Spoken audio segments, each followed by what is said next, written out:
walang mapait na kape at nakakainip na araw sa Keroppi Podcast. Naalala ko lang before nung nasa office pa ako nagtatrabaho. Well, nasa office pa rin naman ako nagtatrabaho ngayon pero previous company ko. So, mayroon akong dalawang office mates na friends then nagdidebate sila regarding sa way of introduction of yourself sa maging sa target mo na jowa. Ano ba yung style mo sa panliligaw? Ganon. So yung isa, sabi niya, mas prefer niya or mas pabor siya kapag pinifriend muna yung jojowain niya. While yung isa naman is mas prefer niya na sabihin na diretso. Wala nang parang friend face ganyan. Kasi sabi nga daw niya, magiging friend, baka ma-friend zone. Kayo ba, ano ba sa tingin niyo yung? Ano ba sa tingin niyo yung parang mas high chance, ganon, mas malaking chance or parang mas prefer nyo kung kayo ay manliligaw or kung kayo ay nililigawan or ng someone. Ikaw ba, ano ba sa tingin nyo yung parang prefer nyo? Yung kakaibiganin ka muna or sasabihin na diretso sa'yo na manliligaw siya sa'yo? Pero in a perspective din na ikaw yung manliligaw. Ano ba yung parang strategy mo? Friend muna or diretso mo nang sabihin yung proposal?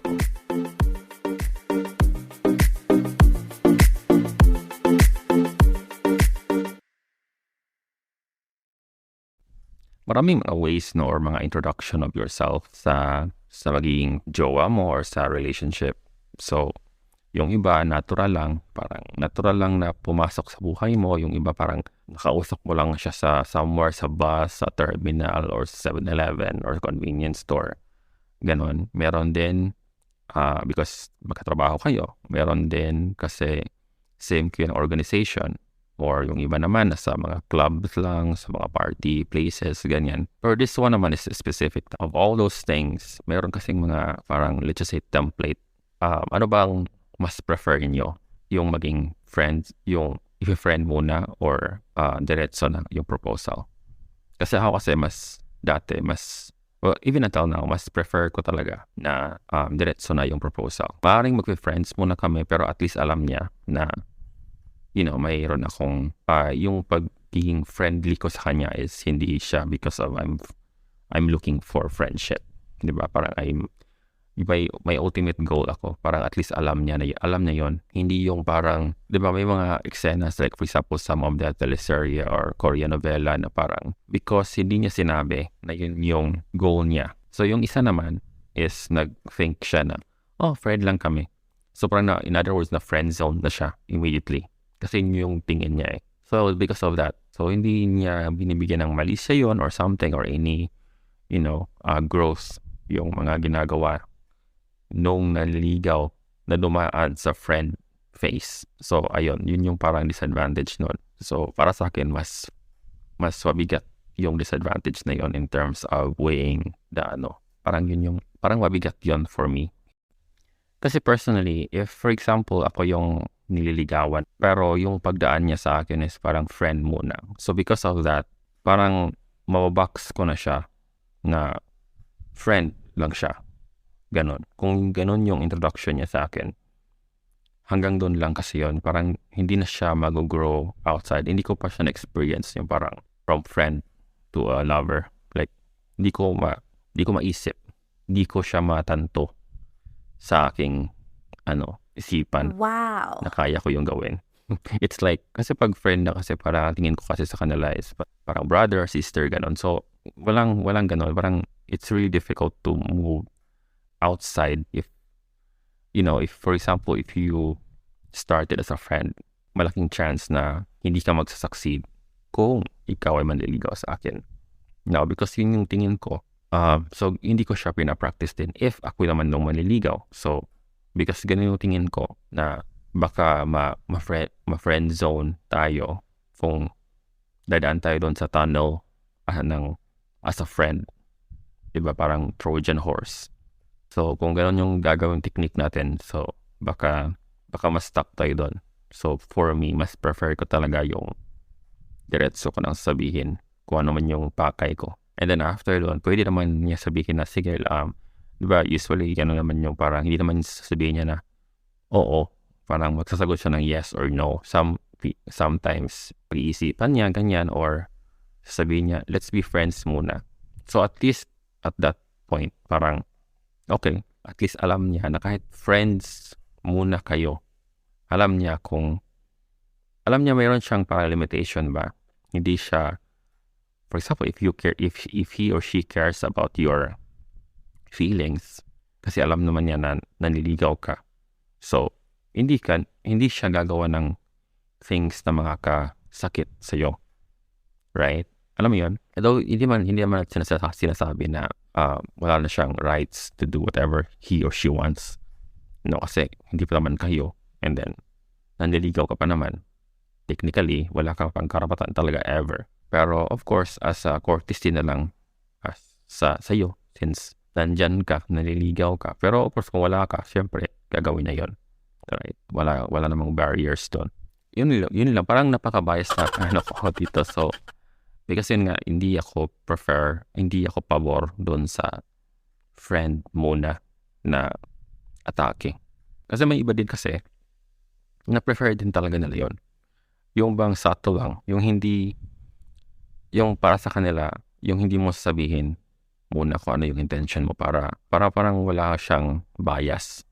May mga ganun kasi na tao din. Mas hiyang sa kanila na nakilala nila yung tao as a friend muna, and then eventually their feelings grow versus yung nag-propose. Kasi pag nag-propose, parang kasing, alam mo yun, parang business, parang meron ng rules agad versus yung friend muna and then nag-grow. Okay naman yon kung natural talaga nag-grow. As friend muna kayo, tapos nag-grow talaga. Both kayo nag-grow yung feelings niyo. Pero kung ikaw, meron ka talagang romantic feelings sa isang tao, tapos dadaan ka doon sa friend tunnel, parang hindi maganda for me. No? Parang, alam mo yun, yung parang feeling ko, you're like a spy or a mole in a conspiracy movie, ganon. Ano mo yun bang, or you're in a covert mission. In terms of trust, medyo red flag ka sa bandang part na yon. If you're gonna use that kind of strategy for me, no? Pero kung natural naman na nag-grow, nag-develop yung feelings niya sa isa't isa, then that's fine. Kasi natural naman, it's possible naman yun na pag mayroon kayong ka-close sa isang group, ganyan, magkakaroon ng development kineso. So, pag mayroon na siyang motive since the beginning, yun yung parang questionable for me. May iba din na prefer nila na let's be friends first, yung mga kineso na gano'n. Pero at least at that point kasi sinabi mo na mayroon kang ganong intention. So, let's be friends first is like, okay, the next level. Right? But the ultimate goal is, pero yung parang hindi mo sinabi, parang ikaw lang yung nakakaalam na may motive ka na gusto mo siyang jowain, pero kailangan kang makapasok sa kanyang circle, 'di ba? So you need to friend or befriend that person first. Parang that's a red flag for me. It sounds red flag, alam mo yun. So yun, so I want it lang na natural, pero may mga tao din naman talaga na magaling sa ganung mga bagay. Medyo bias yung episode natin ngayon.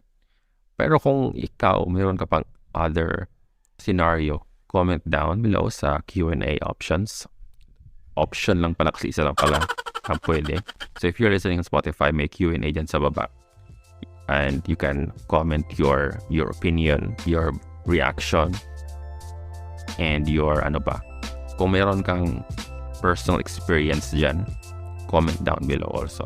If you're not on Spotify, if you're, for example, listening in Apple or in Google Podcast, you can still comment, pero doon na lang sa website ko kasi as of now, as of this recording, wala pang comment section yung Google and Apple Podcast, the platform. I will also put the link in the description.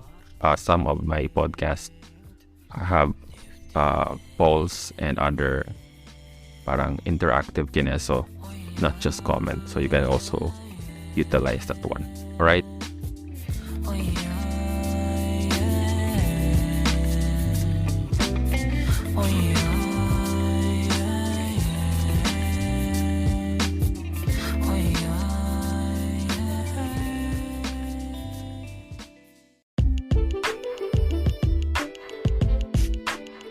Ayan, so thank you so much for listening sa podcast episode na to. Hopefully, you're going to follow or subscribe.